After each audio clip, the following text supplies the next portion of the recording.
Oi, gente. Morre Olavo de Carvalho, né? Foi a notícia que eu vi hoje pela manhã.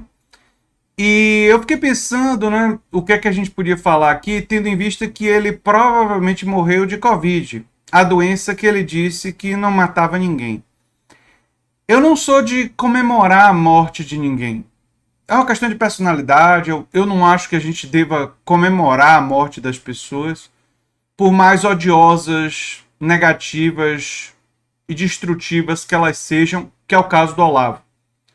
Mas também não dá para dizer que sente qualquer coisa, né?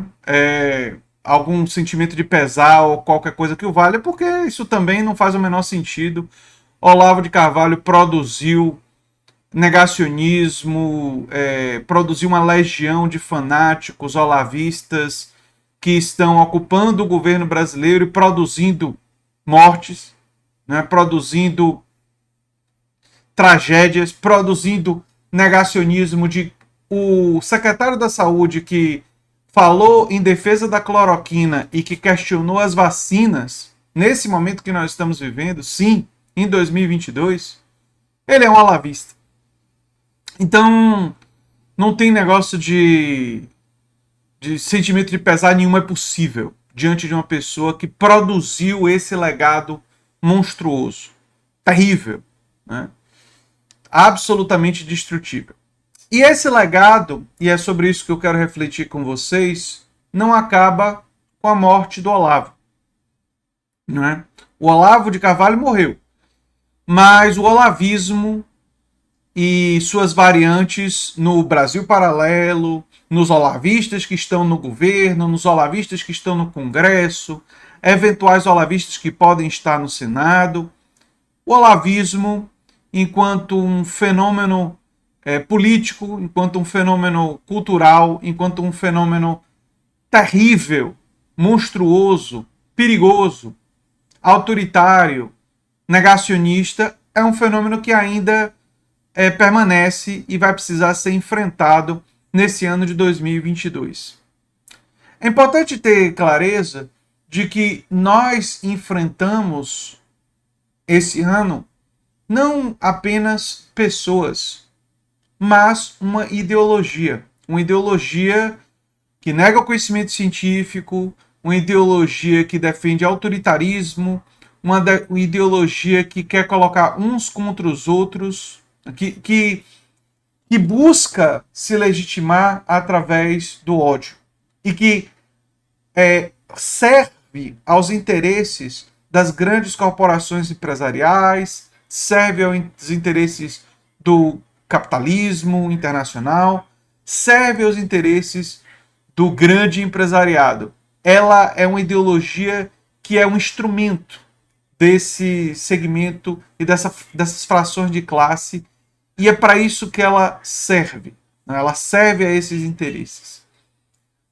E nós vamos ter que enfrentar ela, continuar enfrentando e derrotar aquele que ela ajudou a produzir, que é o Bolsonaro. Que o Bolsonaro nada mais foi do que o beneficiário de uma ideologia de extrema-direita que estava germinando no Brasil antes do Bolsonaro ter alcançado a popularidade que alcançou. Na verdade, Bolsonaro se aproveitou de ventos de extrema-direita que estavam acontecendo pelo mundo, Estados Unidos e Inglaterra, por exemplo, mas em outros lugares também. Foi quem se aproveitou desses ventos aqui no Brasil, e um dos propagandistas desses ventos de extrema-direita foi o Olavo de Carvalho. Né? Foi aquele que ajudou a contribuir em grande medida para que essa onda ideológica negacionista, autoritária, de revisionismo histórico falso, né, de mentiras históricas que o Brasil Paralelo mantém absolutamente vivo, né, na sua desonestidade fraudulenta, né, o Olavo de Carvalho foi uma das forças, uma das pessoas que acabou ajudando a isso a germinar. E agora ele, enquanto indivíduo, porque ele não é imune ao Covid, que provavelmente, tudo leva a crer, foi o que acabou, talvez por ironia histórica, levando ele, né? Não termina com essas ideias. Elas continuam, elas estão no nosso país e no mundo e precisam ser derrotadas. E para que sejam derrotadas, não basta se opor a elas, né? Isso é uma coisa que eu tenho defendido com muita clareza aqui no canal há algum tempo e eu preciso que vocês reflitam sobre isso. Para derrotar o negacionismo científico, nós temos que defender e estimular o espírito científico e a metodologia científica, a ciência enquanto uma forma de ver o mundo, né, nas pessoas. As pessoas precisam interiorizar isso. Não basta dizer que defende a ciência. É bonito dizer que defende a ciência, é bom que as pessoas digam isso, mas é muito mais importante do que isso, de que o método científico, de que seja interiorizado, de que a gente estimule que as pessoas sejam sensíveis a essa metodologia e que com isso possam se tornar imunes ao vírus do olavismo. A vacina, uma das vacinas para o vírus do olavismo envolve o espírito científico, né? Envolve a ideia de checagem de fontes, envolve a ideia de você levar em conta consensos científicos e academias e todo o trabalho que é feito na ciência, e envolve também a revisão de pares, envolve critérios de falsibilidade, de verificação do que é verdadeiro, enfim, envolve tudo isso. Mas envolve também, eu diria, empatia, envolve também consideração e com o outro, que faltou a ele durante essa pandemia e que nós temos que manter como um elemento central da nossa perspectiva, e envolve também a defesa de valores e de princípios universalizantes, como a defesa de uma maior igualdade de oportunidades.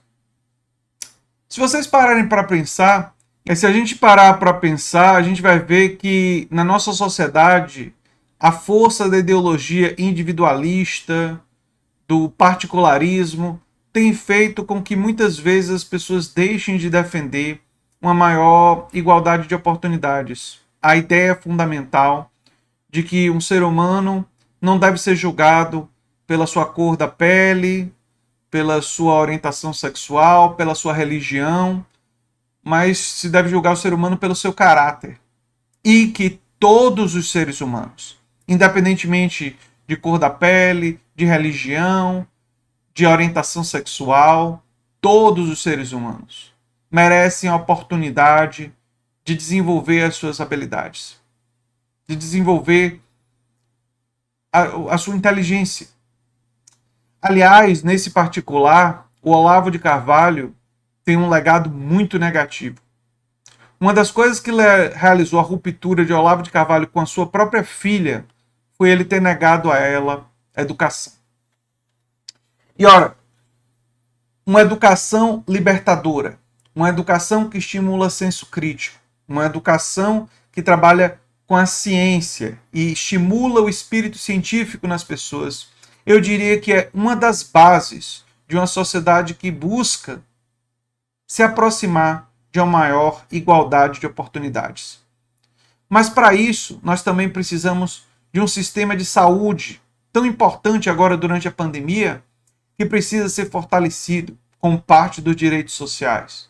Precisamos, para acabar com a fome e com a extrema pobreza, a garantia de uma renda universal de cidadania.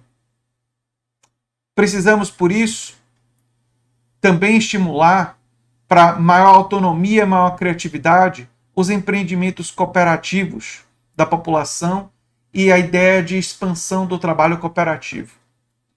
Por isso, eu diria para vocês o seguinte: no dia que Olavo de Carvalho morre, em vez de pensar no homem Olavo de Carvalho, que todos nós temos um tempo limitado nesse planeta, eu sugiro pensar no legado negativo que ele produziu em vida do ponto de vista ideológico e pensar também em qual a resposta positiva que nós todos precisamos ter para poder construir um outro país e construir um outro modelo de sociedade, diferente daquele que semeia ódio, semeia particularismos, semeia mentiras e semeia negacionismo que Olavo produziu e ajudou a construir. Não.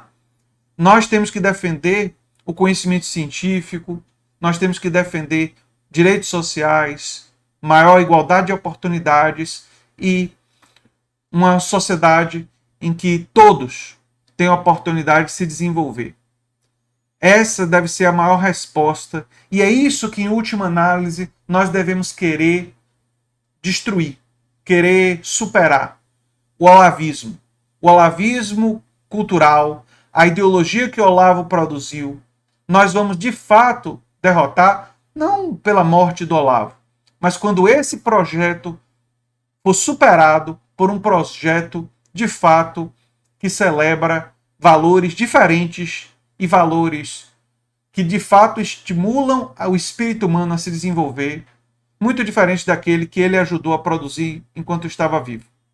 E que continuam, esses valores olavistas continuam vivos em Brasil Paralelo, no Congresso e nos olavistas que estão por aí. E por isso a nossa luta nesse ano e nos próximos anos está só começando. Eu sou André Teixeira Jacobina, o canal é a Nova Máquina do Tempo e conto com vocês nessa luta. A gente se vê em breve em outro vídeo, gente. Tchau, tchau.